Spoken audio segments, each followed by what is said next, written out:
नमस्कार दोस्तों। आज हम बात करेंगे कि डायबिटीज़ में होम्योपैथी मेडिसिन ही क्यों लेनी चाहिए।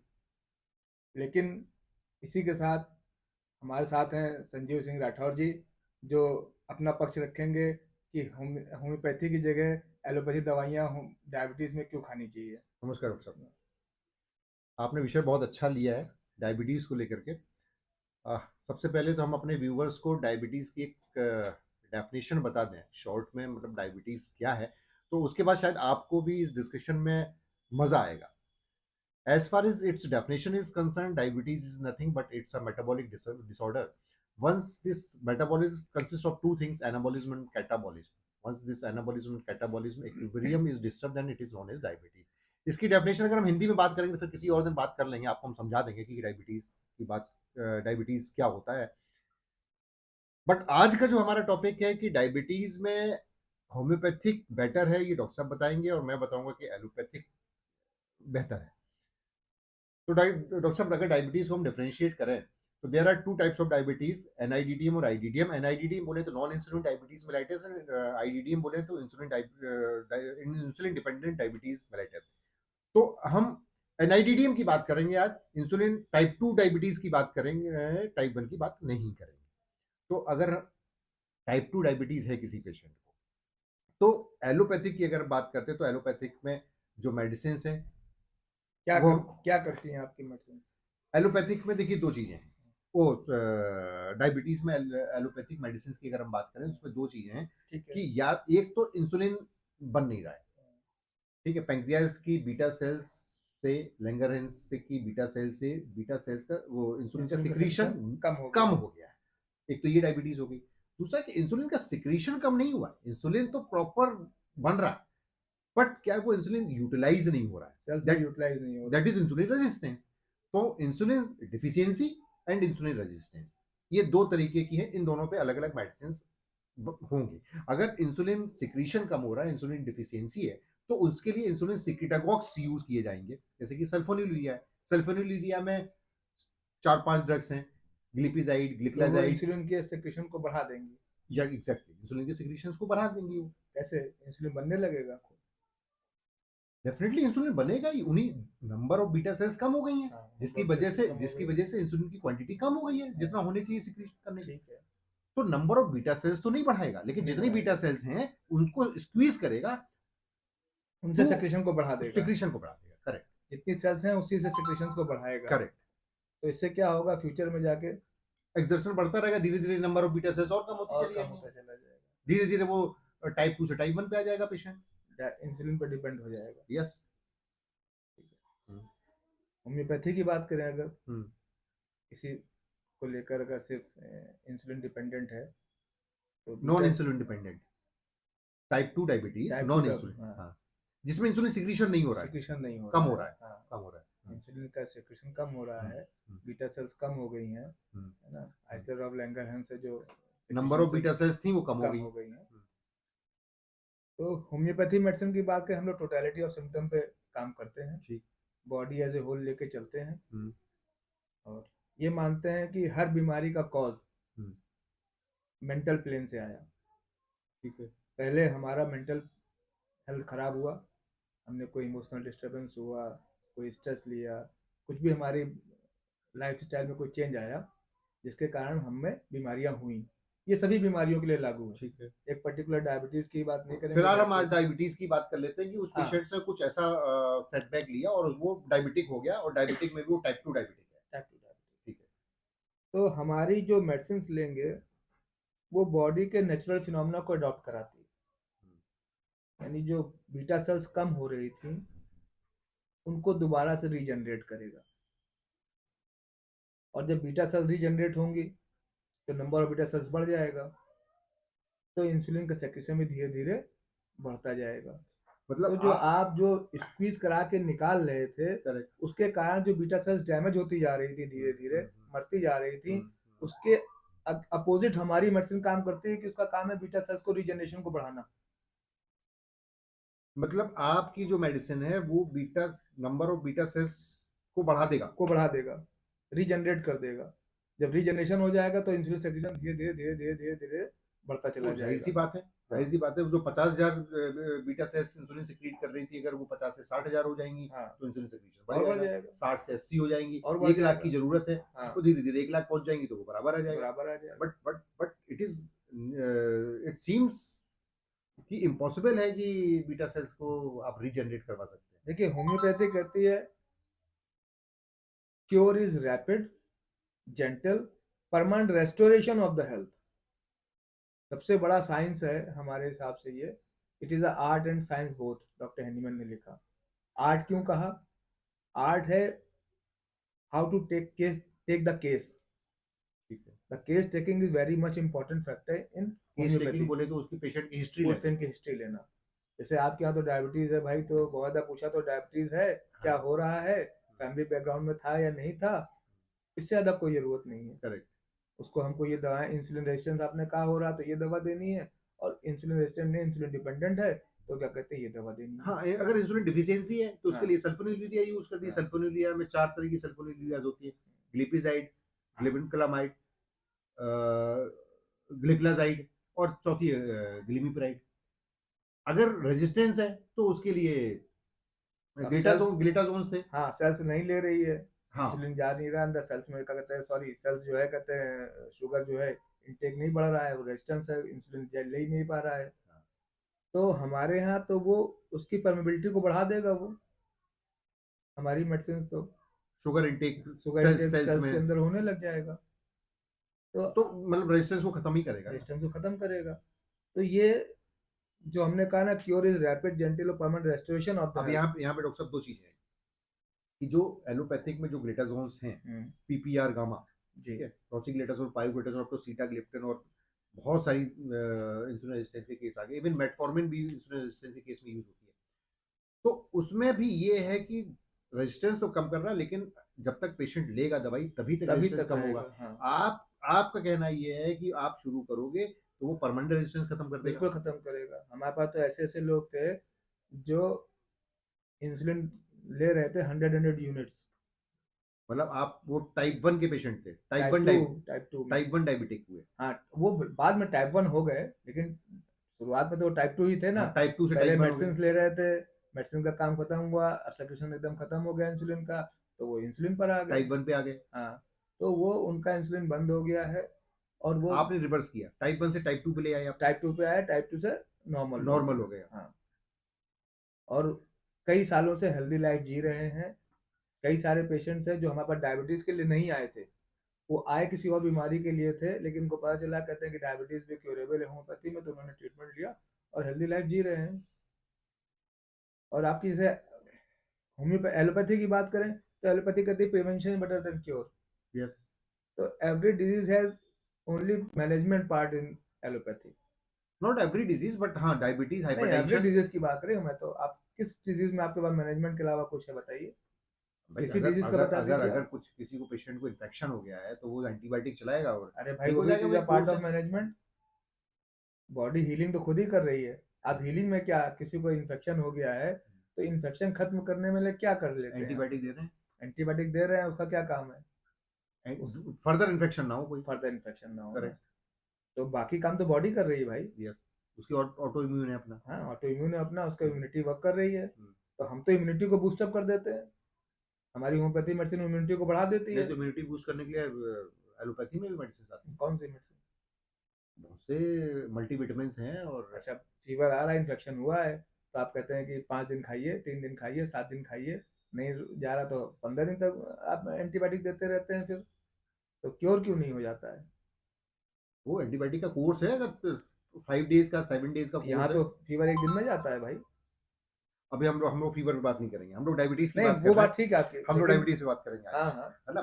डायबिटीज में दिस इज द फैक्ट कि एलोपैथी में अगर टाइप 2 डायबिटिक पेशेंट्स हैं तो चांसेस है कि वो टाइप, अगर उसने मतलब सही से शुगर लेवल कंट्रोल नहीं किया है, अगर उसने मेडिसिन को टाइम से नहीं लिया है, तो देयर आर चांसेस कि वो टाइप 2 से टाइप 1 में जा सकता है। बिल्कुल जाता ही है, कुछ है। दिनों बाद जाता ही है।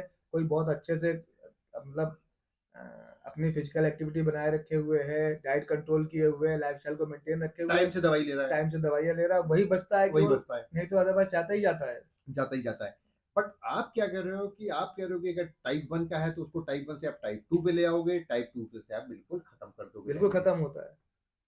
इट सीम्स बी वेरी अरे इम्पॉसिबल, भाई, मेरे क्योंकि पास तो डेटा है, मतलब मैं बिना डेटा के कोई बात ही नहीं करता। मेरे पास बहुत से पेशेंट्स के रिकॉर्ड्स हैं जिनका कहते हैं रिवर्स हुआ है, और रिवर्सल प्रोग्राम है पूरा होम्योपैथी में भाई ये तो। क्योंकि हम तो कह ही रहे हैं ना कि डॉक्टर हैनीमैन ने कहा है कि हेल्थ रेस्टोरेशन की बात करी ना। रेस्टोरेशन का मतलब ही हुआ कि आप रिस्टोर हो गए वापस। भाई क्या करते हैं, कंप्यूटर रिस्टोर करते हैं ना, तो हाँ आप जहां से शुरू होते हैं वहीं तो शुरू पहुंचते हैं वापस। हाँ, रेस्टोरेशन होता है तो। That is a rejuvenation process, but it is very difficult कि आप मतलब बीटा सेल्स को आप जनरेट कर दे रहे हैं। बिल्कुल फिर तो जनरेट आप करते फिर हैं। तो आप न्यूरॉन्स को भी जनरेट कर सकते न्यूरॉन्स सबसे हैं। मुश्किल काम डिफिकल्ट है। काम है, हाँ। सबसे डिफिकल्ट वर्क है कि न्यूरॉन्स को जनरेट करना। लेकिन असंभव हमने, नहीं है। असंभव नहीं है। हमने तो जीन्स में चेंज होते देखा है होम्योपैथी मेडिसिन से। हाँ, even gene level, genetic level पर भी चेंज होते देखा है डीएनए होम्योपैथी चेंज हो मेडिसिन से, सकता है, डीएनए तो चेंज हो है ना। सकता है। तो हमने तो वहां भी देखा है कि हमने एक पेशेंट था, उसके हमने जीन में चेंज देखा, एल्बाइनो पेशेंट था, उसको कहते हैं कलर पिगमेंटेशन आने लग गया। तो हम्म, होम्योपैथी क्या करेगी, ये पूरी साइंस है। जो लोग कहते हैं ना, आपके यहाँ बहुत से लोग कहते हैं कुछ नहीं है तो प्लेसिबो है, बेवकूफ बनाते हैं, होम्योपैथी हाँ, से कुछ नहीं होता है, बोलते हैं मीठी गोली देते मीठी हैं, गोली देते हैं, बेवकूफ बनाते हैं, प्लेसिबो कुछ होता नहीं है। होता है इससे। हाँ, तो होम्योपैथी से अच्छी कोई साइंस ही नहीं है। डॉक्टर हैनीमैन ने उसके बारे में सब कुछ लिखा है, हर चीज लिखी है। आर्ट भी लिखा है और साइंस भी लिखा है, क्या करेंगे तो क्या होगा। आयुर्वेद की तरह यहाँ भी बहुत कुछ लिखा हुआ है। लेकिन एलोपैथी में एक्सपेरिमेंट्स हो रहे हैं, वो चूहों पे, बंदर पे, गिनी पिग्स। गिनी पिग्स पे, रैबिट्स पे। यहाँ तो हेल्दी ह्यूमन बींग पे प्रूविंग होती है भाई। और मतलब किसी और एनिमल्स पे या किस पे नहीं, आप टेस्टिंग करते ही नहीं अपनी दवाई? टेस्टिंग नहीं करते हम लोग भाई। अच्छा। एनिमल मेंटल लेवल कैसे बताएगा, करेक्ट। एनिमल फिजिकल लेवल कैसे बताएगा। एनिमल तो जो चेंजेस हो रहे हैं, ग्रॉस चेंजेस दिख रहे हैं पैथोलॉजिकली फिजियोलॉजिकली, वही तो बताए। फिजियोलॉजिकली भी क्या बताएगा, नहीं पैथोलॉजिकली जो चेंज दिख रहे हैं। भाई, वो तो एक्सपेरिमेंट्स इसलिए किए जाते हैं कि भाई वो उसको बीमारी ये हुई है, उसको उसको तो इस बीमारी से, इस दवाई से इस बीमारी को ठीक तो किया गया। ठीक है, चूहे, बंदर और गिनी पिग्स हमारे बहुत करीब हैं, लेकिन वो फुल्ली नहीं है, ह्यूमन तो नहीं है ना। नहीं है, नहीं है।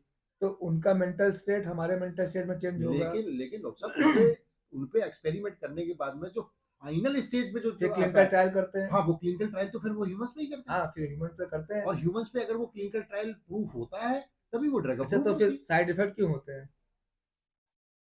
साइड इफेक्ट तो कुछ ना कुछ ड्रग्स के हो जाते हैं, मतलब आप क्या कहना क्या चाहते तो हैं कि होम्योपैथी होम्योपैथी। में तो कोई साइड इफेक्ट नहीं होता है।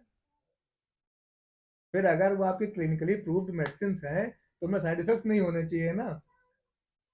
इसका मतलब वो कोई ट्रीटमेंट नहीं है, काम चलाऊ सरकार है जिससे आप जीवन जीते रहेंगे। आपका जीवन चलेगा, दौड़ेगा नहीं। जो आपकी लाइफस्टाइल पहले थी, उसे आप मेंटेन नहीं कर आप पाएंगे। दौड़ा देंगे। हम दौड़ा देंगे, दौड़ाते हैं। हम क्या, हमारे से बहुत सारे हम होम्योपैथी से दौड़ाते हैं। डॉक्टर हैनीमैन भी एक एलोपैथी डॉक्टर थे ना, फादर हाँ, of he homeopathy. Was he was MBBS doctor. हाँ, लेकिन उनको नहीं समझ में आया ना उस समय की पैथी में जो भी हो रहा था, जो भी लाइफ उनका स्टाइल था डॉक्टर्स का पेशेंट देखने का और करने का, वो नहीं समझ में आया। और जो डॉक्टर एनिमल ने कहा, वो पहले भी डॉक्टर हिप्पोक्रेट कह चुके हैं, life cures life, like cures life. ये कोई नई बात नहीं थी, इस पे काम नहीं हुआ था।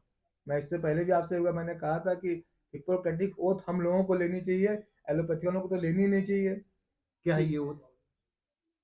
ओथ तो हम हिप्पोक्रेटिक ओथ लेते हैं, जो उससे मतलब नहीं है, लेकिन जो आपके यहाँ कहा गया ना, prevention better than cure, correct. ये हिप्पोक्रेट ने नहीं कहा। वो कहते थे लाइक क्योर्स लाइक। सबसे पहले उन्होंने ही कहा कि सिमिलर जो हमारे यहाँ सिमिलरा सिमिलस क्यूरेंटस है, या आयुर्वेद में जो कहा गया है कि लोहा लोहे को काटता है, वो डॉक्टर हैनीमैन ने नहीं कहा।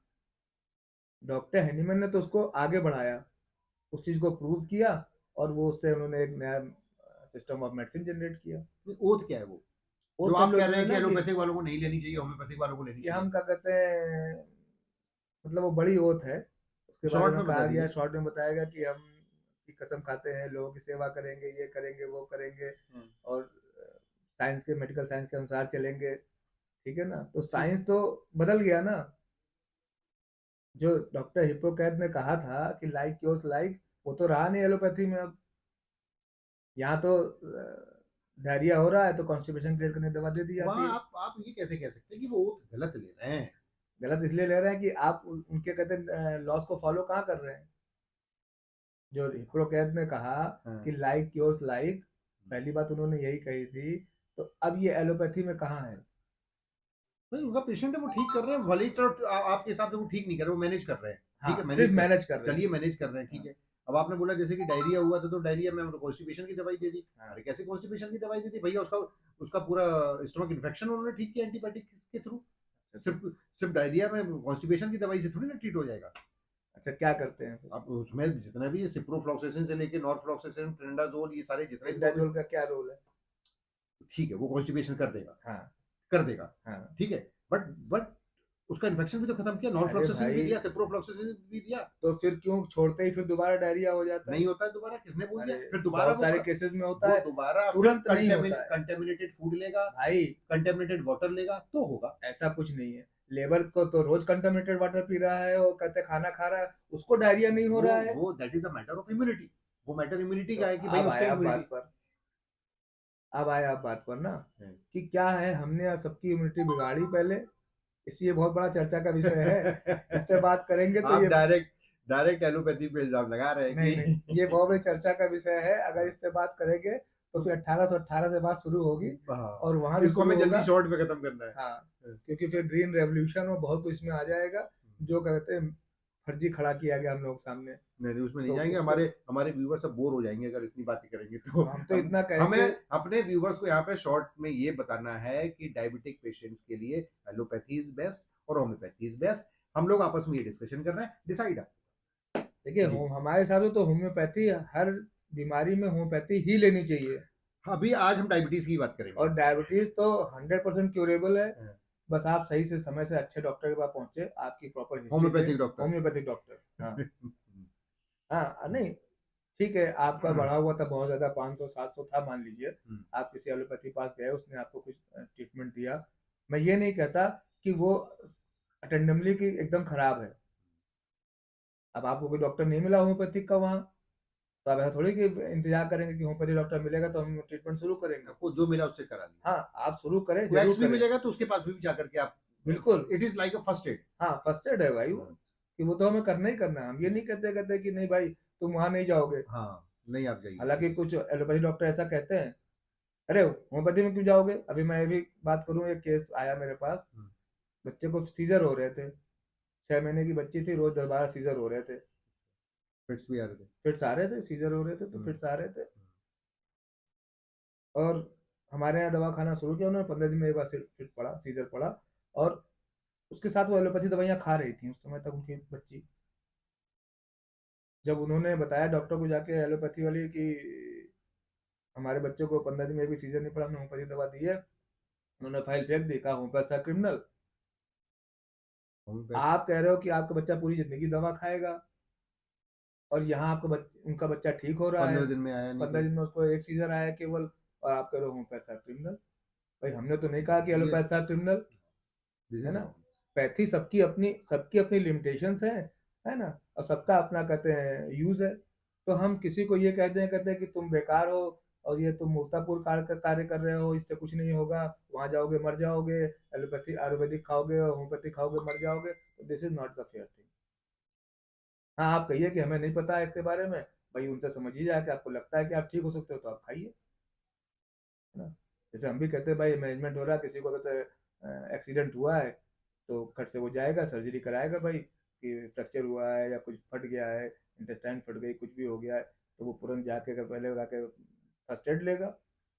अब वो फर्स्ट एड अगर हम दे पाते हैं तो हम भी देंगे, हम नहीं दे पाते हैं तो भाई वो एमबीबीएस एमएस के पास, सर्जन के पास जाएगा ही, है ना। तो उसमें कोई बुराई नहीं है। विषय ऐसा है डॉक्टर साहब कि इस पे अगर हम 2 घंटे 4 घंटे भी बात करेंगे हाँ, तो शायद कम पड़ेगा। कम पड़ेगा। लेकिन हमारी घड़ी की सुइयां कुछ बता रही हैं कि अब हमको इजाज़त लेनी चाहिए और इस डिस्कशन को हम लोग यहीं पर समाप्त करेंगे। अब आपके ऊपर है, आपको डिसाइड करना है कि आपको कि क्योर होना है कि मैनेजमेंट के साथ चलना है। कि आपको अपनी डायबिटीज के लिए एलोपैथी अपनानी है या होम्योपैथी नहीं, अपनानी है। ये नहीं कि आपको क्योर होना है या मैनेजमेंट के वो साथ तो जीवन आप भर दवा कहिए, खाते रहना है वो तो आप कहिए, ना? क्योंकि मुझे होम्योपैथी की नॉलेज नहीं है, मुझे एलोपैथी की नॉलेज है, मुझे एलोपैथिक दवाइयों के बारे में मालूम है। भाई क्योर और मैनेजमेंट का यही फर्क है ना कि आप मैनेजमेंट मैनेज करके जीवन जी रहे हैं, लेकिन ऐसा भी होना चाहिए कि मान लीजिए उतनी ही पावर पे पोटेंसी पे आप जीते रहते तो ठीक है, लेकिन वो भी बढ़ता जाता है ना। राइट।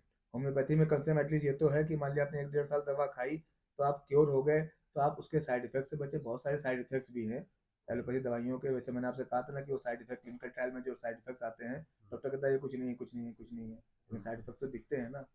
तो हर मेडिसिन में साइड इफेक्ट दिखाई देते हैं, लेकिन हम उनको इग्नोर करते हैं। तो ऐसा होम्योपैथी में नहीं मिलता एटलीस्ट। हाँ, डॉक्टर किसी को किसी ड्रग से एलर्जी हो तो उसको थोड़ा बहुत दिख सकता है, वो भी मेडिसिनल एग्रीवेशन होता है, वो शॉर्ट टर्म के लिए होता है। डॉक्टर साहब, इस विषय में मेरी पहले भी बात हो रखी है, उन्होंने 2-4 बातें ऐसी बोली हैं कि मैं रिपीट कर देता हूँ इन्हीं के सामने। इनका कहना ये है कि अगर कोई डायबिटिक पेशेंट है और वो डायबिटीज़ की दवाइयाँ शुरू करता है एलोपैथी में, तो उसका डायबिटीज़ तो मैनेज हो जाएगी, लेकिन वो धीरे-धीरे हाइपरटेंसिव भी हो जाएगा। फिर वो हाइपरटेंशन मेडिसिन शुरू करेगा, फिर वो हाइपरटेंशन मैनेज हो जाएगा, फिर वो किडनी की भी दवाई शुरू हो जाएगी, तो ऐसा फिर होता है ना, आप बताइए। नेफ्रोपैथी भी शुरू हो जाएगी, फिर न्यूरोपैथी भी शुरू हो अच्छा, क्या ऐसा नहीं जाएगी। होता है? आप बताइए, आप अगर वो बताइए। मैनेज करता है तो नहीं होगा, हाँ, अगर वो अपनी लाइफस्टाइल को मैनेज करता है तो तो। नहीं होगा। सिर्फ अगर वो मेडिसिन पे बैठ के सोचे कि हम सही हो जाएंगे तो ऐसा नहीं अगर वो होगा। प्रॉपर मेडिसिन लेता है, हाँ, डाइट एक्सरसाइज करता है, हाँ। टाइमली मेडिसिन लेता है, तो कोई कॉम्प्लिकेशन होने की ज़रूरत नहीं है। लेकिन हाँ, हमारे यहाँ तो हम कह रहे हैं ना कि आप 1 डेढ़ साल खाएंगे, डाइट मैनेज भी करेंगे, सब कुछ लाइफस्टाइल मैनेज भी करेंगे, तो आपकी मेडिसिन छूट जाएंगी। हाँ, ये बहुत बड़ी बात है कि एलोपैथी में ये ज़रूर रहता है कि आपको लाइफ टाइम खानी है, आप इसको मैनेज करते रहिए, बस अपना शुगर लेवल इतना मेंटेन करके रखिए, अपना HbA1c इतना इसके नीचे रखिए, फास्टिंग पीपी इस लेवल के नीचे रखिए, इट्स फाइन। बट बहुत से लोग हैं, हम अगर देखते हैं आप ये एलोपैथी। चैलेंज करते हैं कि खत्म हो जाता है, मेडिसिन छूट जाती हैं, इट्स फाइन। बहुत से लोग ने एलोपैथी में देखा जो पूरी जिंदगी खा ही रहे हैं, मैनेज यस, करके यस, चल रहे खाना हैं, ही पड़ेगा। और वो इंसुलिन नहीं भी ले रहे हैं, टैबलेट्स पे ही चल रहे हैं, टैबलेट्स पे भी चल रहा है। लेकिन क्या कहते हैं उनका मैनेजमेंट अच्छा है तो वो चल गए हैं। मैं ऐसा नहीं कहता कहते कि वो सभी को कहते हैं इंसुलिन लेना ही पड़ता है, लेकिन राइट। एटलीस्ट ऐसा आता है बहुत से लोगों में, तो उससे चलिए, बचे। फिर अगली बार कोई और दूसरी डिजीज के बारे में बात करेंगे कि एलोपैथी इज बेटर और homeopathy is better. So thank you very much doctor साहब, और वो अपना कीमती समय देने के लिए। आपका भी बहुत थैंक्स। बहुत धन्यवाद।